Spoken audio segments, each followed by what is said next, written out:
Ayan, isang mapagpalang araw po sa ating lahat. Isang magandang hapon po sa lahat ng ating supporters, subscribers, and followers. Isang mapagpalang hapon. Nandito naman po tayo sa harap ng camera para makipaglambingan, di ba? Ito daw po lambingan lang namin ni Bupil Vlog. Ayan. So, akin na pong sisimulan ang aking reaction video sa kanyang ginawang reaction video din kanina. Kaugnay po sa live na ginawa ko kagabi at na-hurt siya. Pinagsasabihan ko kasi ng bobo. Ayan, below the belt daw yun. So, medyo nakakaramdam ka rin naman pala ng sakit, no?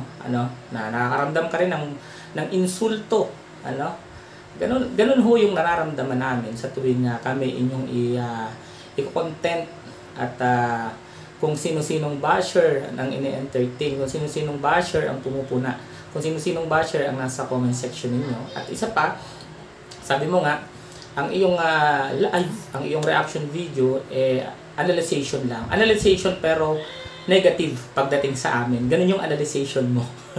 Hindi siya constructive criticism. Hindi siya constructive criticism. At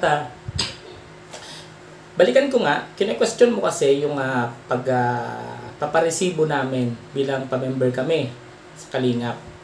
So, nung nagpa-member kami, kine-question mo kung kami ba talaga, kung ang pakay namin, kung ang purpose namin tumulong. Nasa puso ba namin ang pagtulong, no? Nasa puso ba namin ang paglingap? Nasa isip at puso ba namin ang kalingap? Ngayon, tatanungin naman kita, di ba napakatagal mo na sa Kalingap? Di ba? Ilang taon ka nang nagtatanggol sa Kalingap? Pero yung simpleng rules, hindi mo maintindihan. Di ba? Isa sa mga rules bawal makipagkulab sa hindi Kalingap. Ano tong ginagawa mo? Ano tong binitawan mong salita? Ano tong binitawan mong statement? Na itong ating gagawin na content is lambingan lamang natin. Lumalabas na ikaw ay nakikipagkulab sa akin para magkaroon ka ng content at magkaroon din ako ng content. Kung talagang ikaw ay nasa Kalingap at ang puso mo ay nasa paglingap at ang puso mo ay nasa Kalingap, hindi mo maiisip na makipaglambingan sa akin para magkaroon ng content at lumalabas na ito ay ating collaboration. Diba? Una ka nang sumisira sa rules. Una ka nang hindi sumusunod sa rules. Diba? Bago ka magsalita, bago ka magpaliwanag, bago ka bumitaw ng kung ano-ano, iisipin mo na muna kung babalik ba sa'yo o hindi. Ngayon, meron akong content, meron kang content. Welcome, Bopil Vlog, sa ating collaboration. So, ito po si Bopil Vlog, isa sa mga reactors ng Kalingap na hindi marunong sumunod sa rules ng Kalingap. At ako po ay, di ba, wala na ako sa listahan ng Kalingap. Inalis na po tayo sa listahan ng Kalingap. So it means wala na po ako sa Kalingap. Pero po si Bopil Vlog, binigyan po ako ng pagkakataon na siya makakolaborate. Kapag ito daw pong aming content ay lambingan lamang po namin. So it means kami pong dalawa ay may engagement at pinatulan ko yung lambingan, di ba? Meron kaming kasunduan na itong bawat content namin is lambingan lamang. Bopil Vlog, eto na yon, di ba?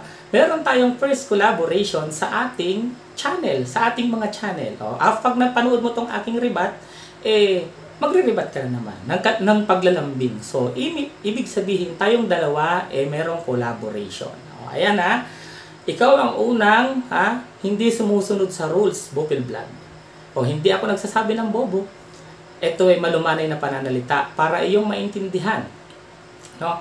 Pangalawa, wala na ba kayong ibang bagong statement dyan? Wala na ba kayong bagong ibabato dyan? Na puro na lang walang utang na loob? Nagmula sa Kalingap?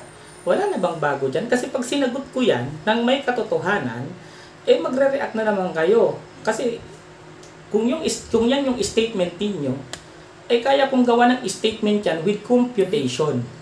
Pag ako nag-compute na, baka sabihin nyo, nako, ito talaga si Donut. Kung ano-ano na lang pinagagawa. Huwag niyong questionin. Huwag niyong balik-balikan. Huwag niyong ulit-ulitin yung sinasabing kung saan kami nagmula. Kung sino ang nakatulong. Dahil sinabi ko nga, yung respeto at utang na loob ay yung pasasalamat at utang na loob. Kasi ang charity is wala namang kaakibat yan ng utang na loob, kundi kusang loob, no? Ang respeto at pasasalamat is nandyan yan, habang buhay yan, no?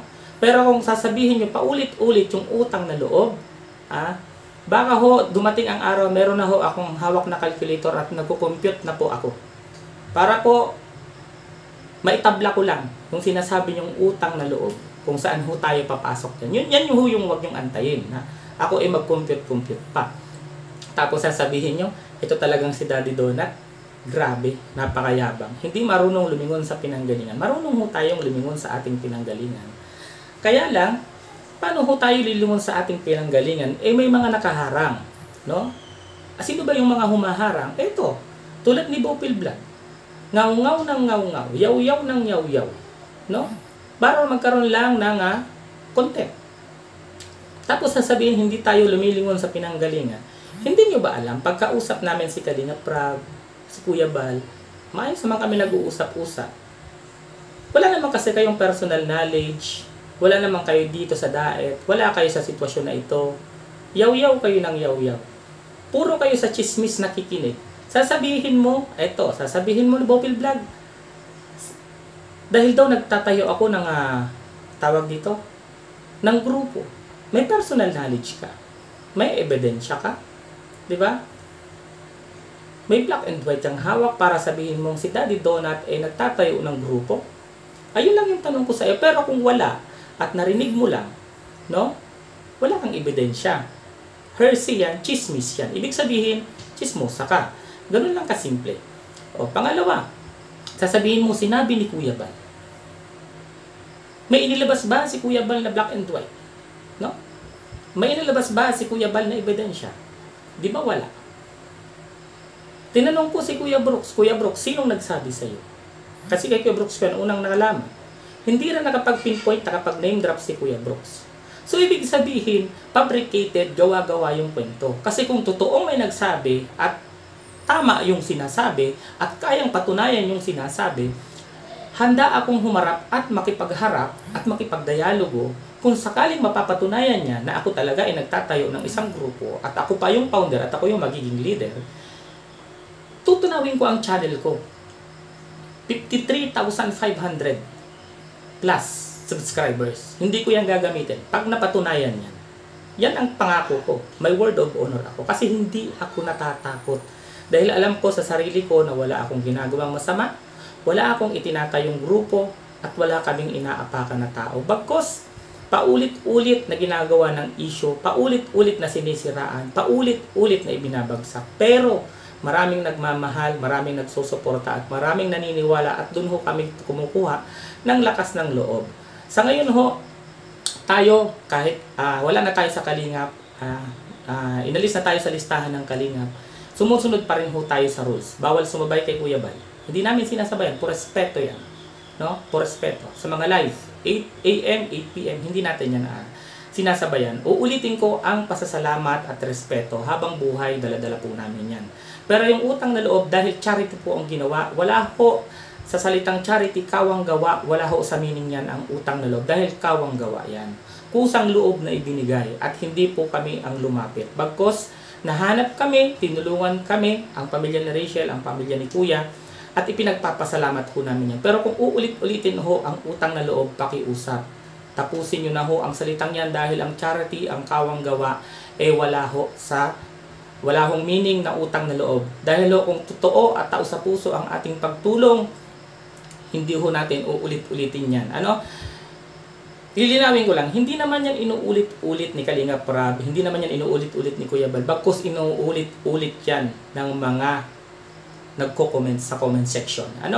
Sana ho, eto pa, sa mga nagko-comment sa comment section regarding sa utang na loob, dahil ba pinaaral nyo ang inyong mga anak, kailangan din bang pag-ulit-ulitan nyo ang inyong mga anak ng utang na loob dahil pinag-aral nyo, dahil pinakain nyo, dahil binihisan nyo, binilhan nyo ng damit, paulit-ulit, sasabihin nyo ba yan sa inyong mga anak? Ewan ko lang kung matuwa ang inyong mga anak sa mga bagay na yan.